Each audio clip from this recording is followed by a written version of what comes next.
اللہ کے نبی اس ماڈرنزم کو، اس زمانے کے رسم کو یہ نہیں کہہ رہے کہ یہ پروگریسو سوسائٹی ہے، وہ یہ کہہ رہے ہیں کہ یہ جہالت ہے۔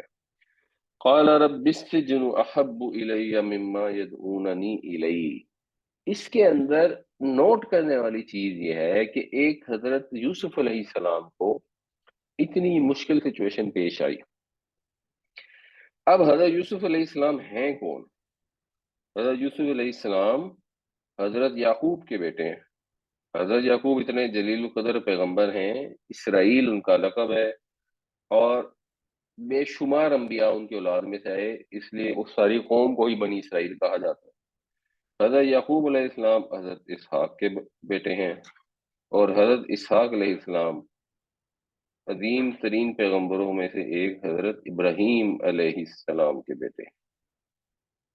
تو ابراہیم علیہ السلام جو حضرت یوسف کے پردادا ہیں، اب جب یہ مشکل پیش آ گئی تو ہمارے ہاں جو لوگوں نے کانسیپٹ کریٹ کیا ہوا ہے کہ جو اللہ کے نیک بندے ہیں وہ آتے ہیں اور ہماری مدد کرتے ہیں، جیسے لوگ یا علی مدد کہتے ہیں کہ جی علی آئیں گے اور ہماری مدد کریں گے، تو ظاہر سی بات ہے حضرت علی رضی اللہ عنہ کا مرتبہ اور مقام حضرت ابراہیم علیہ السلام کے مقابلے میں تو کچھ بھی نہیں، وہ تو اللہ کے جلیل القدر رسول تھے، اور ایسے رسول کہ ہم جب نماز میں اپنے نبی صلی اللہ علیہ وسلم کے لیے درود پڑھتے ہیں، تمہارے پیارے نبی نے ہمیں سکھایا اللہم صلی علی محمد وعلی آل محمد کما صلیت علی ابراہیم وعلی آل ابراہیم۔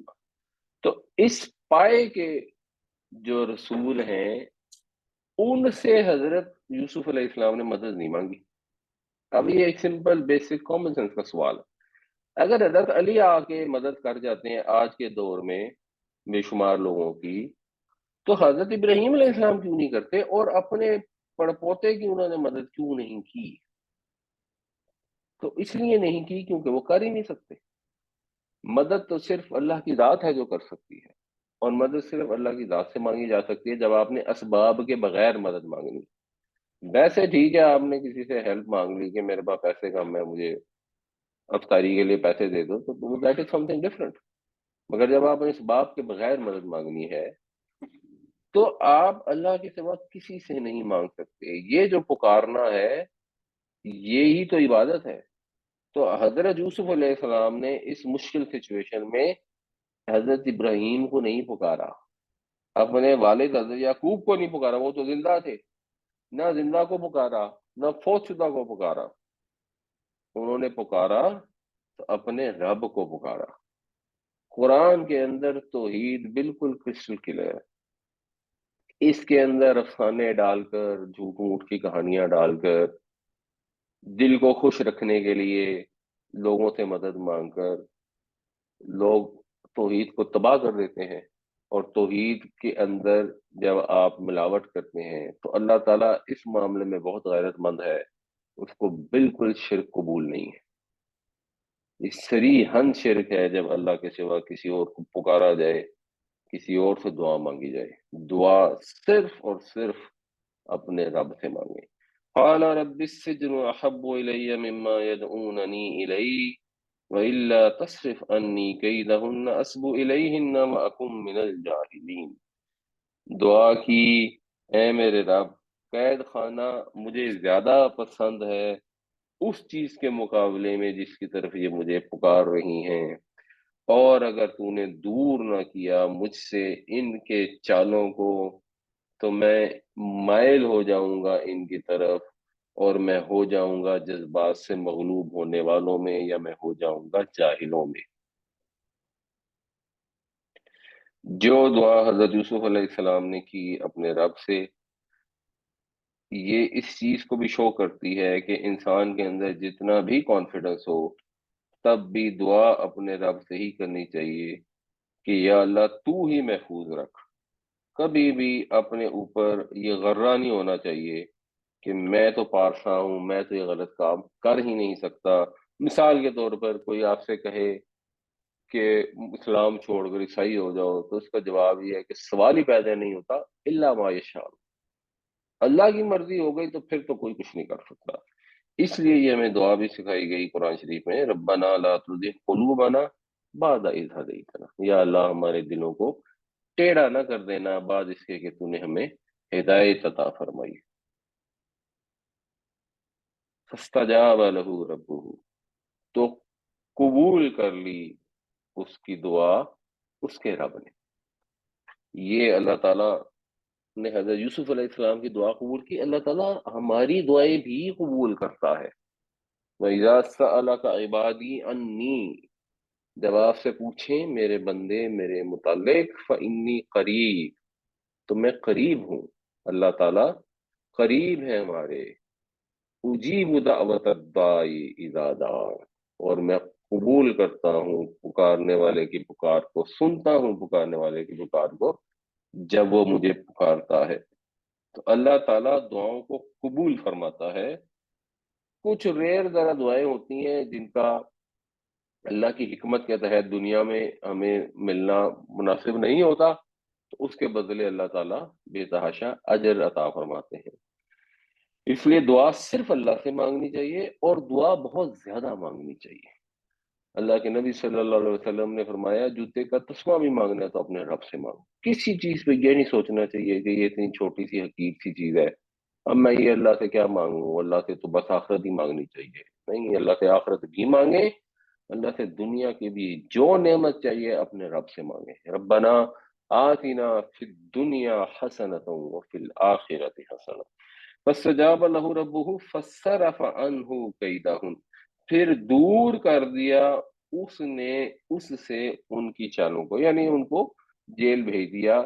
جیل بھیجنے کے جو انتظام تھا وہ اللہ تعالیٰ نے حالات وہ کر دیے کہ ٹھیک ہے وہ پھر انہیں جیل بھیج دیں، اور ان عورتوں کی ساری تدبیریں ناکام ہو گئیں. انہ هو السمیع العلیم، بے شک وہی تو ہے جو سنتا ہے، جو سب جانتا ہے. اللہ تعالیٰ سمیع بھی ہے اور علیم بھی ہے. اللہ تعالیٰ ہر ایک کی فریاد کو سنتا ہے. یہ بھی ایک دلیل ہے توحید کی. اگر کوئی حضرت علی سے مانگنے کی کوشش کرے اور پوری دنیا میں 7 ارب لوگوں میں سے اتنی بڑی زمین میں پھیلے ہوئے اگر لاکھوں لوگ بیک وقت حضرت علی سے مانگنا چاہیں تو حضرت علی نہیں سن سکتے، کیونکہ وہ السمیع نہیں ہے. جب حضرت علی حیات تھے یا حضرت ابراہیم علیہ السلام حیات تھے تو بیک وقت اگر 10 لوگ بات کرنی شروع کر دیں تو وہ نہیں سمجھ سکتے تھے کہ وہ کیا کہہ رہی.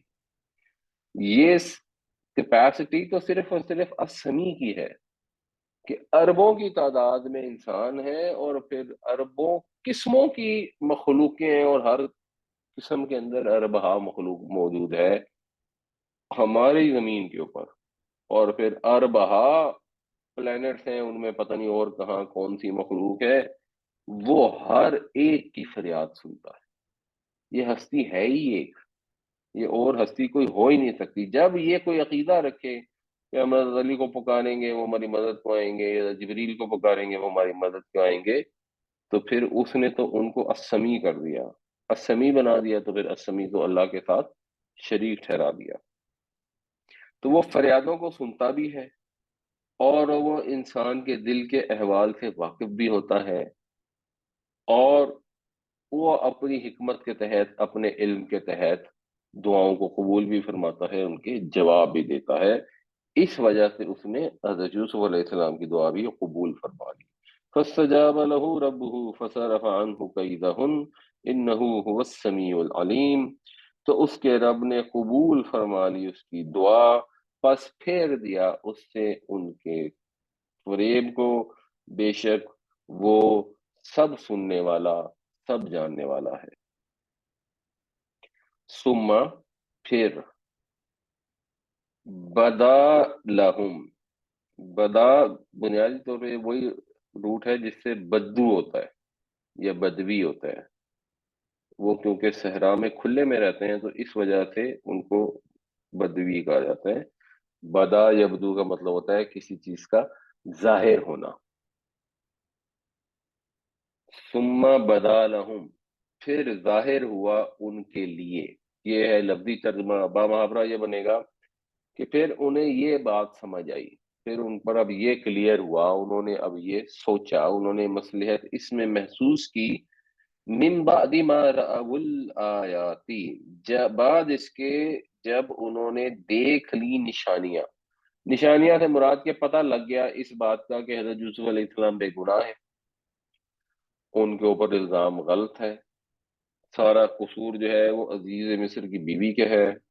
اوپر سے اب انہیں یہ نشانیاں بھی نظر آنی شروع ہو گئیں کہ یہ تو ساری ہی عورتیں ان کے پیچھے پڑ گئی ہیں۔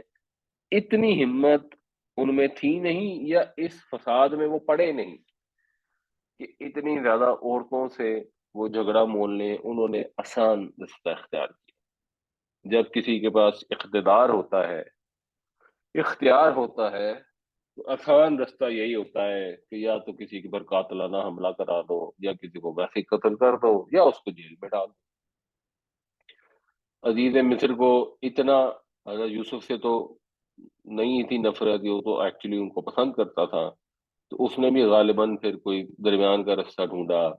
جیسے جب حضرت یوسف علیہ السلام کے بھائیوں میں سے ایک نے کہا کہ قتل نہ کرو، اس کو کنویں میں ڈال دو، کوئی قافلہ لے جائے گا، اسی طرح اس نے بھی یہی کہا کہ کچھ عرصے کے لیے ان کو جیل میں ڈال دیتے ہیں۔ لا یسجننہ حتی حین، پھر ان کو یہ مصلحت محسوس ہوئی کہ جیل میں ڈال دیں اس کو، حتی حین، کچھ مدت کے لیے، کچھ مدت کے لیے ڈال دیں گے، اس کے بعد یہ جو واقعہ ہے یہ فیڈ آؤٹ ہو جائے گا، لوگوں کی میموریز سے فیڈ ہو جائے گا، اور مسئلہ حل ہو جائے گا، تھوڑا وقت گزر جائے گا، جو عزیز مصر کی بیوی اور باقی عورتیں ہیں وہ بھی کسی اور مشغلے میں مصروف ہو جائیں گی، اور اس کے بعد بس ٹھیک ہے حضرت یوسف جیل میں چلے جائیں گے، سو واٹ، وہ ویسے ہی ان کو تو ایک غلام کے طور پر خریدا گیا تھا، ان کی اتنی معاشرتی لحاظ سے وہ سٹیٹس تو نہیں تھا سوسائٹی کے اندر۔ اور حضرت یوسف علیہ السلام کے لیے یہ اس مشورے کے ذریعے، اس مصلحت کی بنیاد پر جو صریحاً ناانصافی اور صریحاً ظلم تھا، ظاہر سی بات ہے جیل میں رہنا کوئی آسان کام تو نہیں ہے، اپنی آزادی کا ختم ہو جانا۔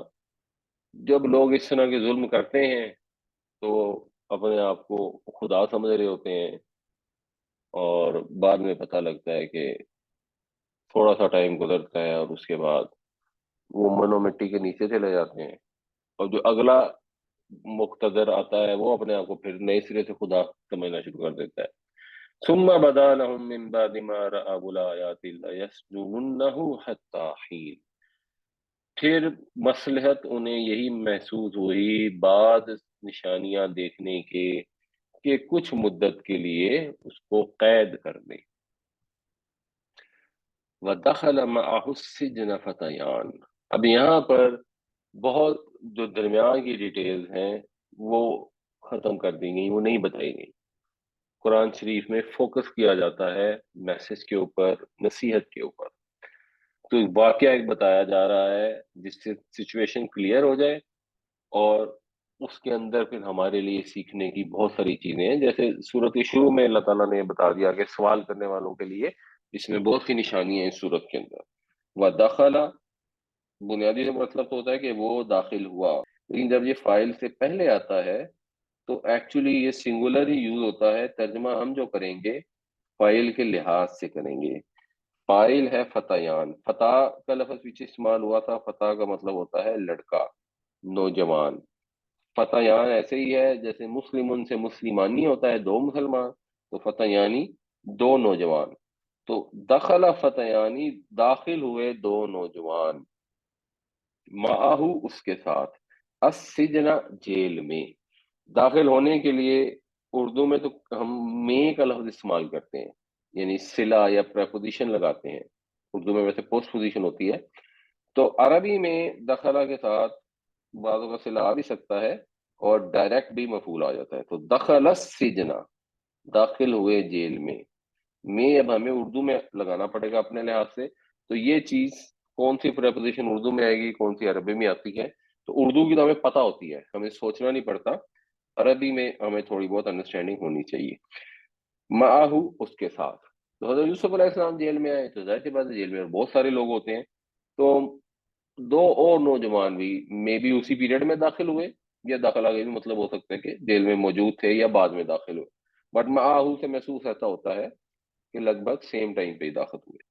قال احدہما، ہو وہ ایک، ربہ اس کا رب، ربہم ان سب کا رب، ربہما ان دو کا رب، تو ہما ہوتا ہے دو کے لیے، یہ ضمیر ہے، احدہما ان دو میں سے ایک، تو ان دو میں سے ایک نے کہا، انی بے شک میں، ارانی بنیادی طور پر رے الف اور یہ، اس سے ماضی بن گیا رآ اور مضارع بنا یرا۔ یرا کا مطلب ہوتا ہے وہ دیکھتا ہے، اور یہ دیکھنا تین لحاظ سے ہوتا ہے۔ اس کا مطلب آنکھوں سے دیکھنا بھی ہوتا ہے، جیسے رویت ہلال ہوتی ہے، اس میں مصدر رویتی استعمال ہوتا ہے۔ اس کا مطلب خواب دیکھنا بھی ہوتا ہے، اس کا مصدر رؤیا ہوتا ہے۔ اس کا مطلب کوئی رائے دینا بھی ہوتا ہے، رائے رکھنا بھی ہوتا ہے، جس میں پھر مصدر بھی رائے ہی ہوتے ہیں غالباً۔ تو یرا یہاں خواب دیکھنے کے معنی میں ہے، اور یہ سٹائل ہے، یرا اس نے دیکھا، ارا میں نے دیکھا، میں دیکھتا ہوں۔ یرا وہ دیکھتا ہے، ارا میں دیکھتا ہوں، بے شک میں دیکھتا ہوں، نی، یہ نی جو ہے بنیادی طور پر یرا کے ساتھ آگے یہ جوڑنا تھا، میں دیکھتا ہوں اپنے آپ کو، یعنی ارا کے ساتھ اگر جوڑ لیں، اب ارا یہ جڑتا نہیں، تو اس کے لیے پھر ایک نون جو ہے، جسے نون وقایا کہتے ہیں، بیچ میں شامل کر دی جاتی ہے، اس کا اپنا کوئی ترجمہ نہیں ہوتا۔ تو میں دیکھتا ہوں اپنے آپ کو، اعصر خمرہ،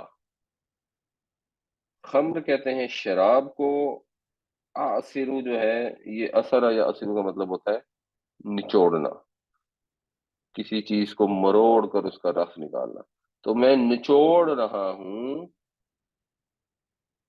شراب کو۔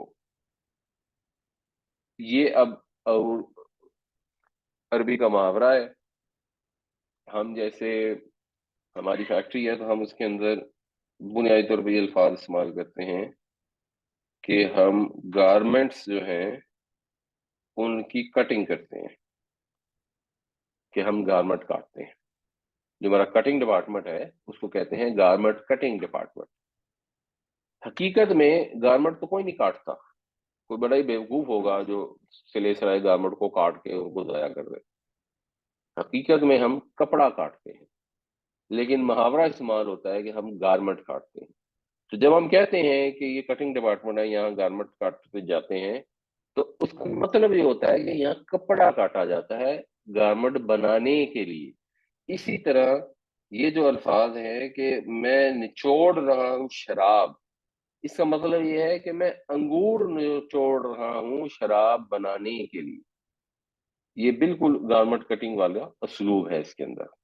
جیسے دردی بھی کہتے ہیں نا کہ میں قمیض کاٹنے جا رہا ہوں، قمیض کو کوئی نہیں کاٹتا، کپڑا کاٹنے جا رہا ہوں تاکہ اس سے قمیض بناؤں، تو ٹھیک ہے، قمیض کاٹنا بھی استعمال ہوتا ہے۔ خمر بنیادی طور پر انگور کی شراب کو کہتے ہیں، پھر ہر شراب اس میں داخل ہو جاتی ہے۔ اگر آپ حرمت کے معنوں میں لیں تو ہر وہ چیز جو نشہ پیدا کرتی ہے وہ خمر میں شامل ہے۔ تو میں نچوڑ رہا ہوں انگوروں کو، یہ اس کا با محاورہ مطلب ہے۔ لفظی ترجمہ میں نچوڑ رہا ہوں شراب، وہ بھی لکھنا چاہیں، کرنا چاہیں، وہ بھی ٹھیک ہے۔ تو اپیرنٹلی بائبل سے یہ پتہ لگتا ہے کہ یہ دو نوجوان تھے، ایک ان میں سے ساقی تھا، شراب پیش کرتا تھا بادشاہ کو، اور دوسرا جو ہے وہ نان بائی تھا، بیکر تھا۔ تو ایک نے یہ کہا، وَدَخَلَ مَعَهُ السِّجْنَ فَتَيَانِ قَالَ أَحَدُهُمَا إِنِّي أَرَانِي أَعْصِرُ خَمْرًا، اور داخل ہوئے اس کے ساتھ جیل میں دو نوجوان، ان دو میں سے ایک نے کہا کہ میں نے خواب دیکھا کہ میں شراب نچوڑ رہا ہوں۔ وَقَالَ الْآخَرُ، آخر کا مطلب ہوتا ہے دوسرا، ادر، جو لاسٹ ہوتا ہے وہ آخر ہوتا ہے۔ تو دوسرے نے کہا، انی ارانی، میں اپنے آپ کو دیکھتا ہوں۔ اب یہ بھی خواب بیان کرنے کا اسلوب ہے، ہم عام طور پہ یہ نہیں کہتے کہ میں خواب میں اپنے آپ کو دیکھتا ہوں، عام طور پہ کہتے ہیں میں نے خواب میں دیکھا کہ میں یہ کر رہا ہوں۔ مگر عربی میں یہ زیادہ محاورہ چلتا ہے کہ میں نے خواب میں اپنے آپ کو دیکھا کہ میں یہ کر رہا ہوں۔ کیا کر رہا ہوں؟ احملو،